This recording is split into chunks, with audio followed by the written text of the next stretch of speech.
just sort of go through how you got started and Yeah. just like the story of how this came to be? Well, I'm working basically since I ever left art school. I've been working as a freelancer and had my own company. Well, it already bothered me for a long time. First, I lived in Amsterdam, and in Amsterdam they're not separating organic waste, so it's all being put together and then it's being burned. So that I thought was a pity. I had an accident with a car, now I think about 5 years ago. I had already started being interested in this vermicomposting, but then after the accident, I really had a feeling like, okay, if I really want to make a change, why wait much longer? So how did the company get started? The company got started by Marius Smit. He was in the Philippines and there he was confronted with enormous plastic waste.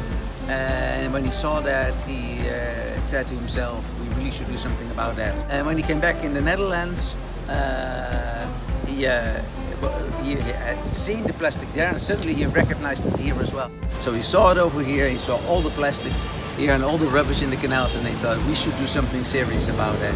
And well, to make a long story short, that's something serious is us. We're plastic well, we take the plastic from the canals.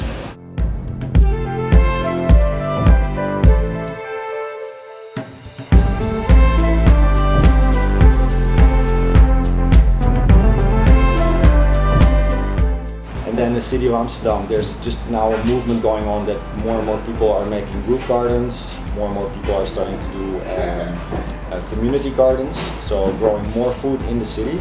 And for this you also need resources to feed the soil. So I think there's a big possibility to grow more food, and to make this possible we need to make more compost. My aim is to actually make a lot of really good compost, and I've come up with this tool to do it. But for other organizations and cities, they are not so much necessarily saying, okay, we want to make as much compost as possible, but that we want to show and inspire people to be more,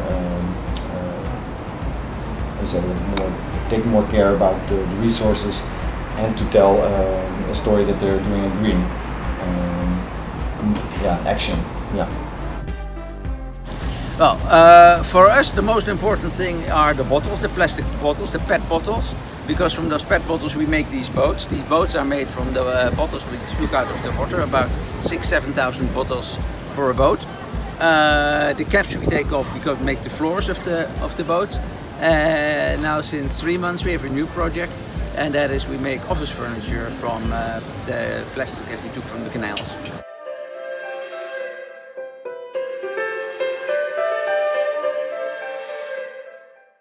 But maybe the number of bottles is even less important than the awareness that we create. When we're on the boat and we're fishing, there are always other canal boats and people on the canal, but they see us and they applaud and they say thank you, good work, and so that's the awareness. And that's also why we have a schooling program. We do lots and lots of trips with school kids.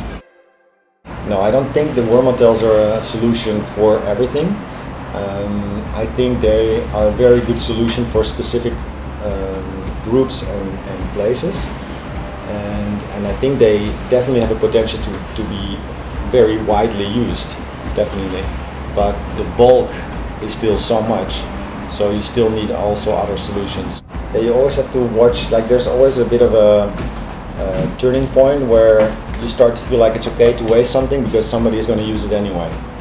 You know, like it's okay to have too much food and it goes bad because I'm going to put it in the worm hotel anyway. No, that's not the idea. Like, you still have to be very careful with how you treat everything, but then whatever is left, turn it into something useful. That, yeah.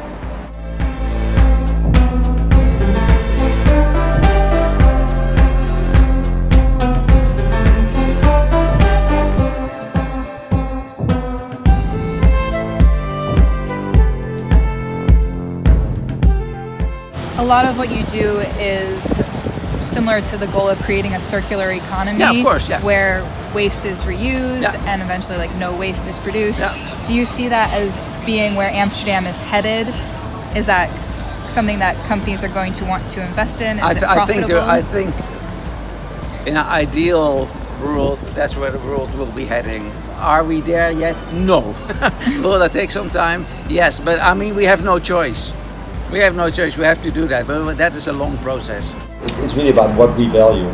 So if we start to value the soil and soil life more than just another pair of sneakers, then we will also pay more for it, and then it will also be more likely that companies will start to invest in making a better product.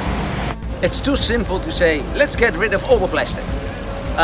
Because if we would do that, we would probably all naked here. So, but be sensible about plastic. Make sure it doesn't get into the water. Make sure that it gets recycled properly.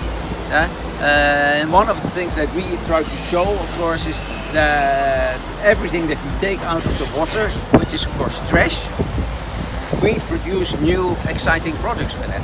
So it can be used for beautiful products.